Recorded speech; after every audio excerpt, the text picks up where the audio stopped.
Hi guys! Today, meron akong i-share sa inyo na tatlong scents. Umorder na ako ng mga full bottles kasi ang bango niya guys. Na-meet ko yung nose behind this nung Fragcom and this is the brand Olfaction. Ito para to sa mga gourmand lovers. Nasa Fragrantica na siya and the nose behind this is Miss Claire Mavrin Carlos. So sino ba si Miss Claire? She's a Filipino perfumer known as the Gourmand Queen. She creates niche fragrances and the founder and nose behind MVRN Parfums, crafting distinct sweet, lactonic, and complex scent profiles. She is an Asia Perfume Foundation certified perfumer from the Philippines. She earned the moniker Gourmand Queen for her specialization in delicious edible leaning and sweet fragrance notes. Her expertise is crafting luxurious and evocative fragrances, blending art with science. She sources the finest ingredients globally, skillfully composing scents that tells unique stories and captivate the senses. So dito muna tayo sa Legacy Collection and the one I'm holding now is 2 Scoops Please. Di ba pangalan pa lang? Siguro may idea na kayo kasi sa pangalan pa lang, no? 2 Scoops. So ice cream yung amoy nito. This one's supposed to smell like a creamy, frozen vanilla ice cream. Bago ko basahin yung notes ko guys, dun sa mga laging nanonood sa akin, welcome back. And dun sa mga bagong discover lang sa akin, welcome. So etong 2 Scoops Please, sa initial spray, it doesn't smell like an ice cream immediately. Baka madismaya kayo kasi ang iisipin ninyo vanilla ice cream so dapat matamis agad siya pero hindi. Sa unang spray, sa initial spray, hindi siya ganun katamis. Ang una mong maaamoy is crisp and dry na usok nung malamig na hangin pagbukas mo nung freezer. Yung parang foggy na metallic air galing sa freezer. Siguro yun yung ice na note. Yes, merong ice na note to guys. And then next na maaamoy mo is yung creamy na buttery. As in may imagine mo yung butter na medyo salty. Actually, amoy na amoy ko yung saltiness pero well blended siya dun sa creaminess ng butter. After mga 10 to 15 minutes, lalabas yung milky na note. Alam niyo yung how-how na milk candy? Ganon yung naaamoy ko sa kanya. And pag lumabas yon, sobrang yummy na ng amoy niya guys. Kung mahilig kayo sa creamy vanilla or ma-white chocolate na perfume, this one is for you. A high school student could wear this pero parang mas bagay siya sa mga college students pataas. After 30 minutes, lalabas at lalakas na yung vanilla. Amoy vanilla ice cream na talaga siya. Malamig na vanilla ice cream like yung Häagen-Dazs or Tillamook if you know those brands. Hopefully na-pronounce ko rin ng maayos.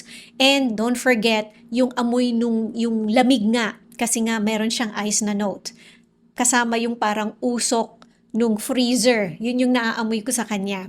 Kung nagustuhan ninyo yung Sweet Tooth ni Sabrina Carpenter, kalimutan na ninyo yon. Mas maganda to guys and mas malakas to kasi extrait de parfum siya.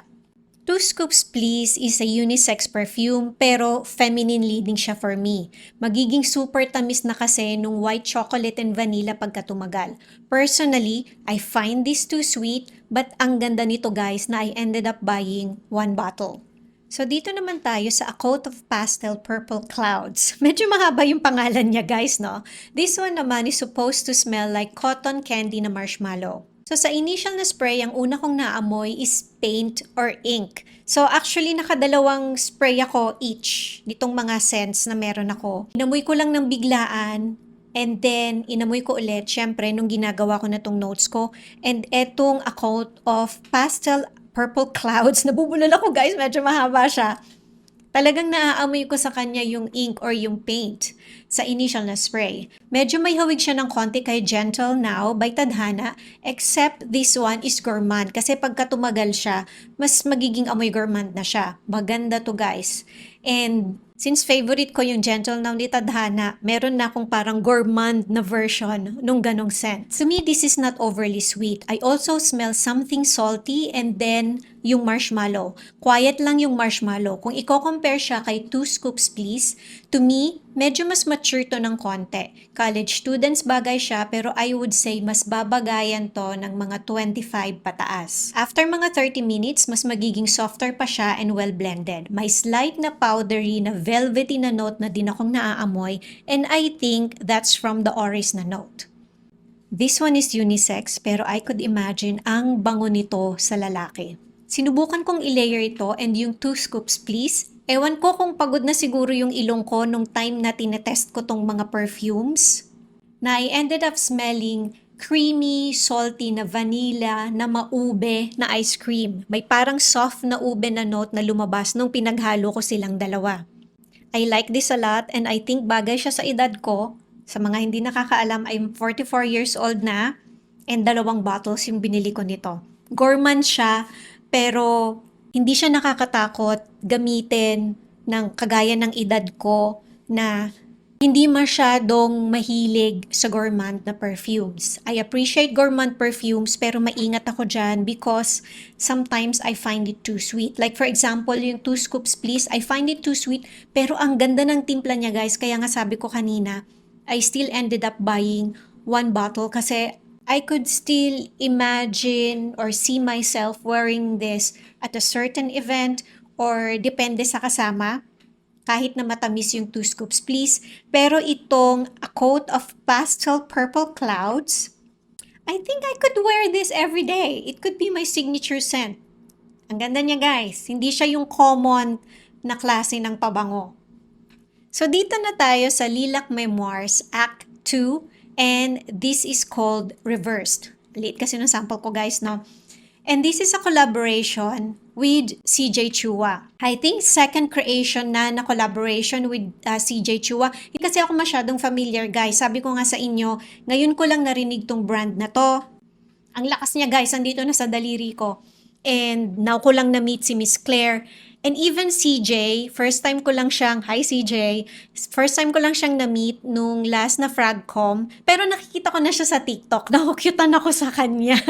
And sabi ko nga sa inyo, unti-unti, isa-isa kong i-introduce sa inyo yung mga local brands na mapagkakatiwalaan. Reverse is a very different take on the Filipino ube scent. If Queen of Cups is vanilla gourmand with creamy woods, the reversed is a dirty floral with bubbly fruitiness. Kasi meron tong champagne sa initial na note. So sa initial na spray, I smell yung fizziness ng champagne na note, pero ang fruity niya guys. Yung ube, naamoy ko agad, pero ang lakas nung naamoy kong parang cologne ng lalaki na bagong ligo kasi may amoy fresh din na sabon na almost safeguard.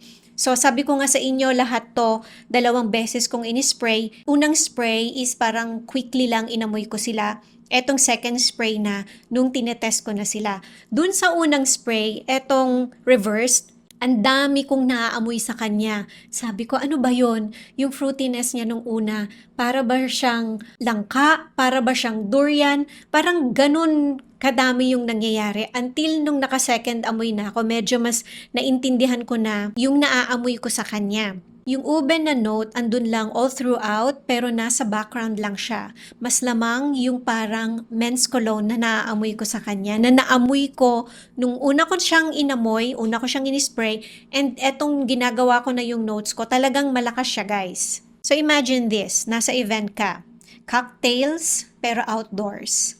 You're drinking champagne, may kinakain kang ube na ice cream, pero may katabi kang lalaki na ang fresh, bagong ligo, nakalinin na damit, tapos naglagay ng aftershave na cologne. Mahangin, so naaamoy mo siya kasi na dadala sa'yo yung pabango niya or meron kang whiffs nung amoy niya because yung hangin papunta sa'yo.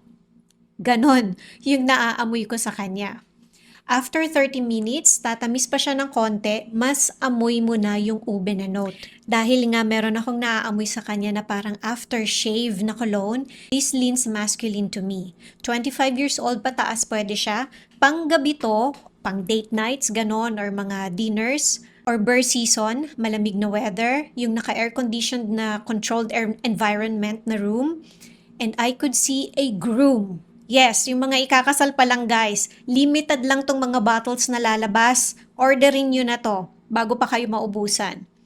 I could see a groom wearing this. Not for me, kasi nga ang masculine niya, pero ang ganda nito guys. Hindi ako umorder guys kasi hindi ko siya magagamit, pero yung mga nanonood sa akin ng mga lalaki, ang bango nito, as in parang ang gwapo-gwapo mo pag gamit mo siya. Ganun siya. Pero at the same time, gourmand siya. Ang ganda ng pagkakatimpla niya, guys.